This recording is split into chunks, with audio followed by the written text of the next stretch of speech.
Bienvenue dans l'écoquartier des rives de la Haute-Deule, situé sur les communes de L'Isle et l'Homme. Les friches, encore visibles, témoignent du passé industriel du quartier. En 2022, c'est une nouvelle étape dans la reconversion du site qui a démarré.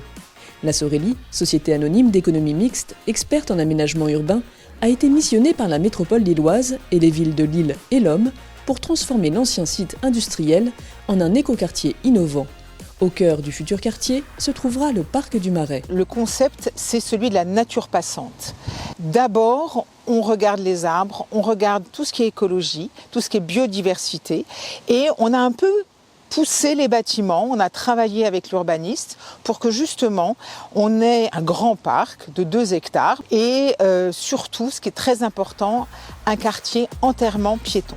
Si une première phase de concertation réglementaire a été menée en 2017, la Sorelli a souhaité en lancer une seconde pour informer les citoyens, répondre à leurs interrogations et créer le dialogue entre usagers du parc. La Sorelli a fait appel à l'agence Respublica pour mener à bien cette concertation.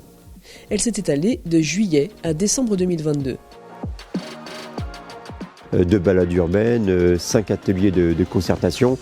Organiser cette participation citoyenne avec les habitants de toutes les générations, c'est extrêmement important pour nous, parce que ça va permettre de dessiner ce parc.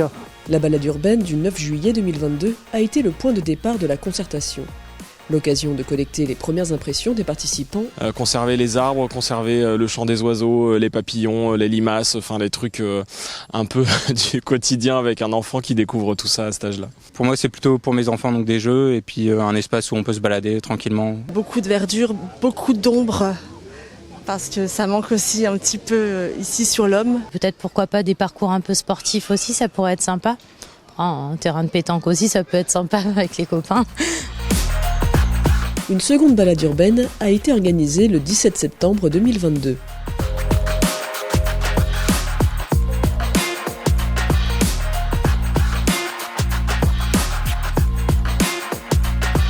Est-ce qu'on serait sur un cheminement tel que celui-ci qui nous guiderait, ou est-ce qu'on pourrait se poser ?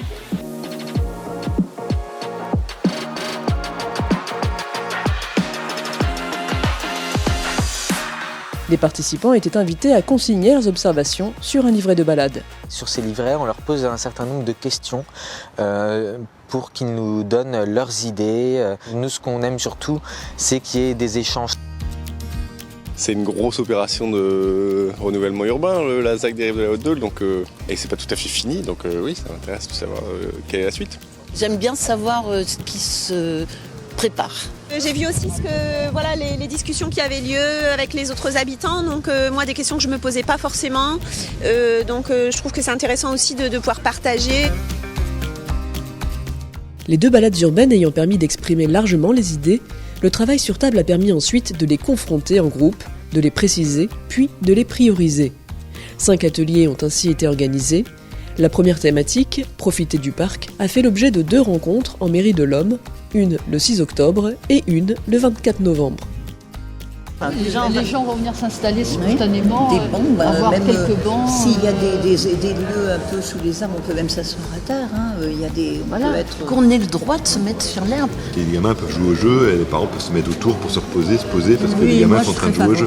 Le bruit d'une cascade. Oui, c'est vrai. Et puis ça apporte de la fraîcheur en été aussi. Moi, je trouve qu'il faudrait quand même quelques bancs autour de la mare. Aujourd'hui, il me semblait important et intéressant de participer à l'évolution de ce quartier, surtout qu'on nous donne la chance de pouvoir donner notre avis et d'être consulté.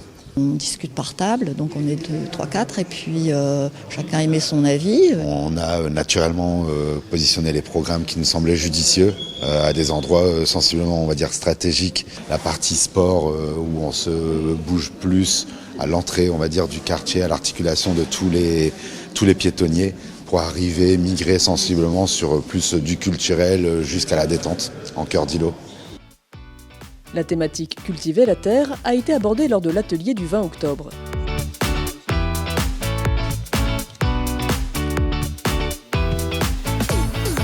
Je m'intéresse à ma ville, plus précisément à mon quartier.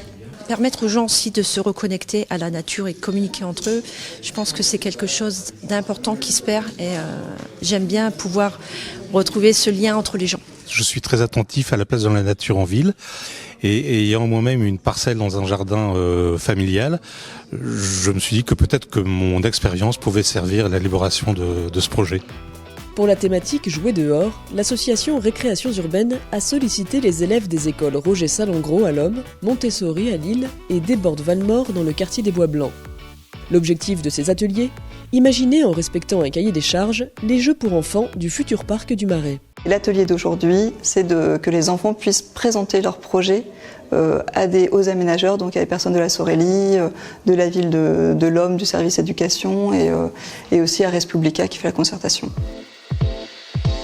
Juste ici, on monte et on peut faire le toboggan. Et aussi, on peut regarder les oiseaux, les arbres. Ceux qui ont la main verte, ils peuvent monter et en haut, il y aura une serre. Et là, on pourra faire des plantations. Ces enfants, parfois, on a peur de leur demander quelque chose parce qu'on dit qu'ils vont partir dans le rêve. Et pas du tout. Ils restent vraiment dans la réalité de ce qui serait, à la limite, possible de faire. Tout ce qu'ils ont proposé, c'est tout à fait réalisable.